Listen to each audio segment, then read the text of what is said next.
এইবার উঠেছে।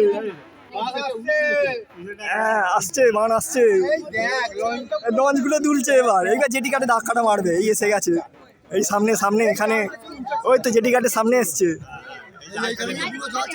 হ্যাঁ হ্যাঁ, এখান থেকে সরো, ওইখান অব্দি মাঠের পুরো মন্দির অব্দি ঝাপটা আসবে।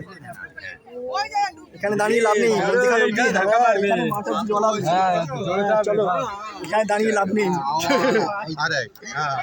মধ্যিখান অব্দি ধাক্কাটা মারবে পুরো, ওইখান অব্দি জল উঠবে, এখানে দাঁড়িয়ে লাভ নেই। চলো সরো, আচ্ছা সামনে গিয়ে লাভ নেই, পুরো এই মাঠ জুড়ে বান যাবে, পুরো মন্দির অব্দি পুরো জলে ধাক্কা লাগবে। কালকে যা মানটা গেছে, আগের মাসে তো আরো বিরাট গেছে, আজকে তো আরো বড় হবে, সব জায়গায় নামেছে সালা। এইবার আওয়াজটা, এইবার জেটি ঘাটে ধাক্কা লাগবে, এইবার জেটি ঘাটে মেরেছে, আওয়াজটা হলো না, এ সালা মাঠের ওইখানে অব্দি জল যাবে বোধ হয়। সরে যাই বাবা, তারপর কাদা কাদা হবে, জামা প্যান্টে 12টা পাঁচ বাজবে, পুরো সিঁড়ি এইখান অব্দি বানটা আসবে। হ্যাঁ হ্যাঁ,